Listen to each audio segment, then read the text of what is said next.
നേരിൻ വഴി തഞ്ചാലകവാതിൽ നീ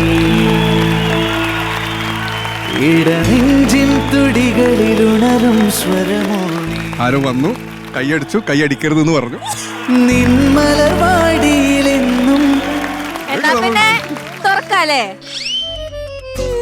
സ്പർശനം ഓർക്കൂ ആ കരങ്ങൾ. ഇന്ന് എങ്ങനെ വീട്ടിൽ കയറും? എനിക്കൊരു പിടുത്തം കിട്ടണില്ല. കിട്ടും.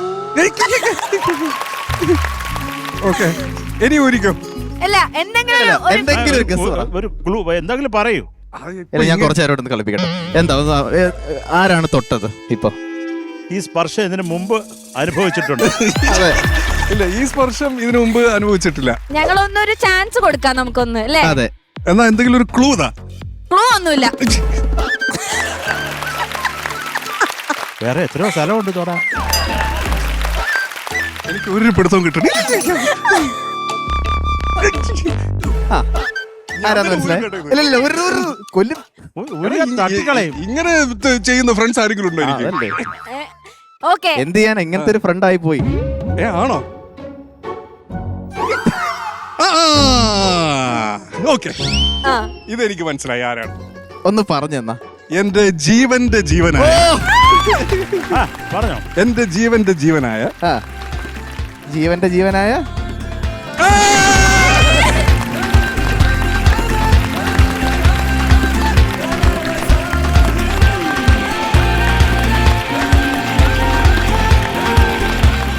കൊള്ളാം ബ്രോ, വീരേന്ദ്ര സേവാങ്ക് നന്നായിട്ട്. നീയല്ലേ? എനിക്കറിയാം നീ ഇതൊക്കെ തന്നെ പറയുള്ളൂ. Thank you so much. ആരാ ഇത്?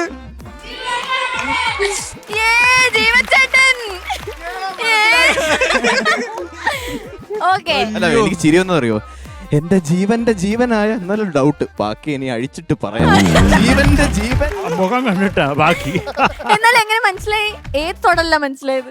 അതായത് നമ്മള് വീട്ടിലിങ്ങനെ ഇടയ്ക്ക് കൂടും. അതെ. അപ്പൊ ആ സമയങ്ങളില് ഈ വക പരിപാടികളൊക്കെ ഉണ്ട് ഇടയ്ക്ക്. ഈ കാലിന്റെ പരിസരത്തൊക്കെ പിടിച്ചത് ഈ മനുഷ്യനാണെന്ന് എനിക്കറിയാം. അതല്ല, ഈ വൃത്തികെട്ട കൈ ഞാൻ എന്റെ മറവില് ജീവചേട്ടാ, എന്തോ ഷാനിക്കയെ കുറിച്ച് എന്തെങ്കിലും രണ്ട് വാക്ക് ഈ ഫ്ലോറിൽ വന്ന് പറഞ്ഞിട്ട് പോയെ. ഷാനിക്കയെ കുറിച്ച് ഞങ്ങൾക്ക് അറിയാത്ത എന്തെങ്കിലും പറയോ? നിങ്ങൾക്ക് അറിയാത്ത ഒന്നും ഇത്രയും ആൾക്കാരുടെ മുമ്പിൽ ഈ ലോകത്തോട് വിളിച്ചു പറയാൻ എനിക്ക് പറ്റില്ല. അതെ, അത് ആ രഹസ്യം ഞങ്ങളിൽ തന്നെ മരിക്കട്ടെ. ഒരാൾ അറിയാൻ ഞങ്ങൾ അനുവദിച്ചില്ല. കാര്യം നിങ്ങൾക്കൊക്കെ ഷാനിക്കയെ ഭയങ്കര ഇഷ്ടമാണല്ലോ. അതങ്ങ് പോകും. ഇങ്ങോട്ട് വന്നേ, ഇങ്ങോട്ട് നിന്നേ. അത്ര മോശമൊന്നുമല്ല, അത്ര കൂളും ഭയങ്കര രസമാണ്. അതുകൊണ്ട് ഞങ്ങള് ആ രഹസ്യം നമ്മളിൽ തന്നെ അങ്ങ് നിക്കട്ടെ. ആണല്ലേ? വേറെന്തായാലും ഞാൻ പറയണം ഷാനിക്കയെ പറ്റി. പിന്നെ ഉറപ്പായിട്ടും എന്തായാലും വന്നില്ലേ രണ്ട്. ഞാനും ഷാനിക്കയും പരിചയപ്പെട്ടിട്ട് കറക്റ്റായിട്ട് പറയുവാണെങ്കിൽ 6 വർഷം. ഇത് 7ാമത്തെ വർഷം.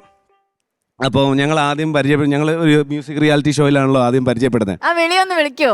അപ്പൊ ഇതുപോലെ പാറു വന്ന് നിന്നിട്ട് ഇൻട്രോ കൊടുക്കുന്ന പോലെ ഞാനും വന്ന് ഇൻട്രോ കൊടുത്തു.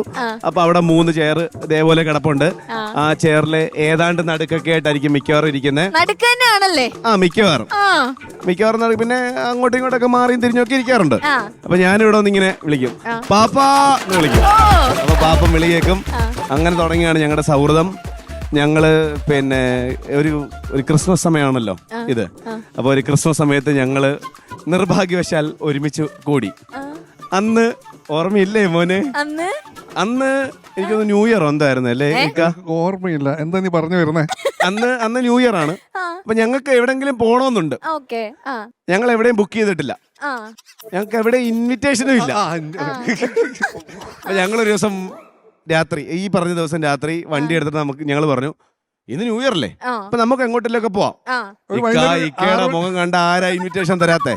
കൂട്ടത്തി ഞാനും കേറുന്നു. അപ്പൊ ഞങ്ങളിങ്ങനെ ആത്മകഥാതം പറഞ്ഞു, ഇപ്പോഴാകുമ്പോ പ്രോഗ്രാം ഒക്കെ നല്ല ഹിറ്റ് ആയിട്ടിരിക്കുക, നമുക്ക് പോയി നമ്മുടെ മുഖം ഒന്ന് കാണിച്ച് ഇതാണ് ഇൻവിറ്റേഷൻ എന്ന് പറഞ്ഞാലോ. കാരണം പല സ്ഥലങ്ങളിലും ഞങ്ങളുടെ മുഖങ്ങൾ ഉപയോഗിച്ച് കാര്യങ്ങൾ സാധിച്ചെടുത്തിട്ടുണ്ട്.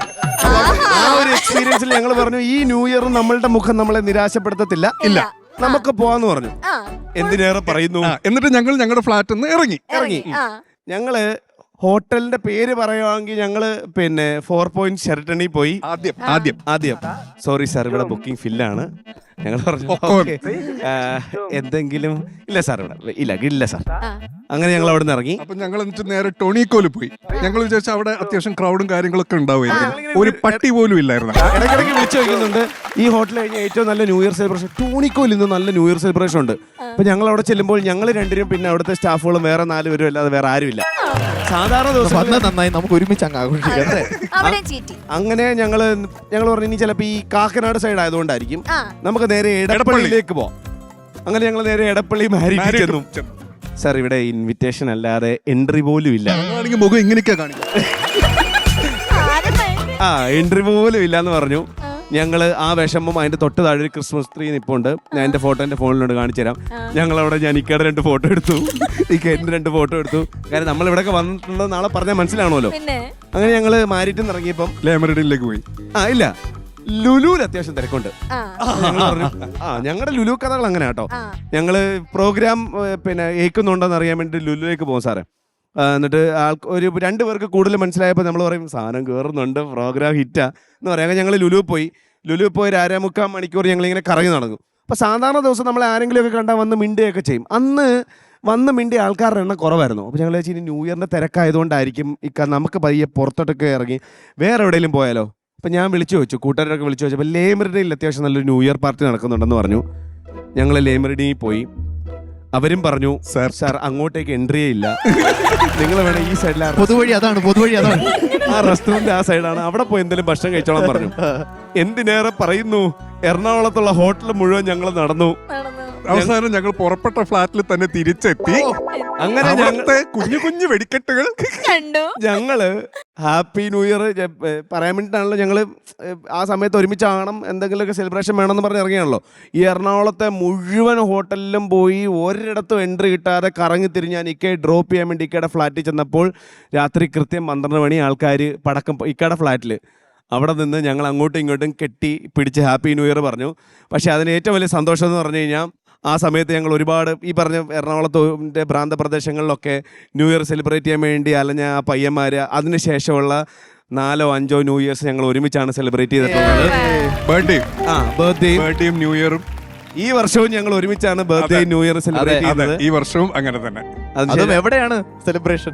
എല്ലാം എനിക്കറിയാം, നമ്മുടെ സ്ഥിരം സ്ഥലം. നമ്മൾ 1 വർഷം മുഴുവൻ കഷ്ടപ്പെട്ടിട്ട് ആ പൈസ മുഴുവൻ ദുബായിയുടെ രാജാവ് പറഞ്ഞിട്ടുണ്ട് എല്ലാം ഇവിടെ കൊണ്ടു തരണം. എന്നിട്ട് തിരിച്ച് 1-ാം തീയതി ന്യൂ ഇയർ ആഘോഷിച്ചിട്ട് തിരിച്ചു പോകുമ്പോൾ കയ്യിൽ 5 പൈസ ഇല്ലാതെ തിരിച്ചു വേണം പോവാൻ എന്ന് പറഞ്ഞിട്ടുണ്ട്. അങ്ങോട്ട് ഹാപ്പി ആയിട്ടോ തിരിച്ച് എഴഞ്ഞൊക്കെ വരും. അതെ, എല്ലാ ഭാഗത്തും ഓട്ടമായിട്ട് ഞങ്ങൾ തിരിച്ചു വരും. പിന്നെ 1 വർഷം നന്നായിട്ട് അധ്വാനിക്കും. അങ്ങനെ എനിക്ക് ഒരു റിയാലിറ്റി ഷോയിലൂടെ കിട്ടിയതാണ് ഇക്കെ. പരിചയപ്പെടുന്ന സമയത്ത് ഒരു ആങ്കർ ജഡ്ജ് റിലേഷൻ ആയിരുന്നു.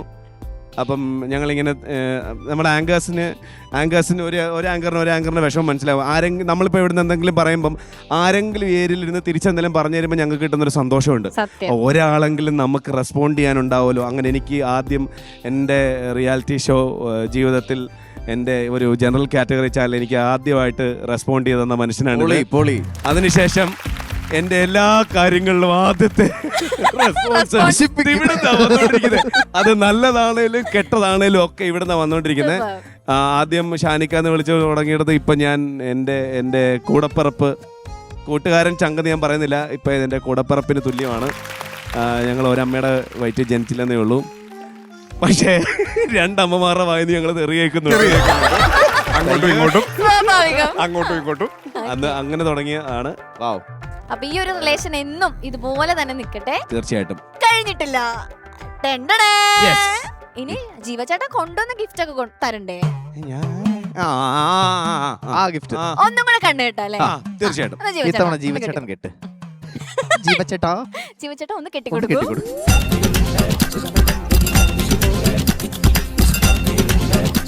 ഇതങ്ങ് സ്ഥിരമാക്കിയാലോ? ഓക്കെ ഷാനിക്ക. ഓ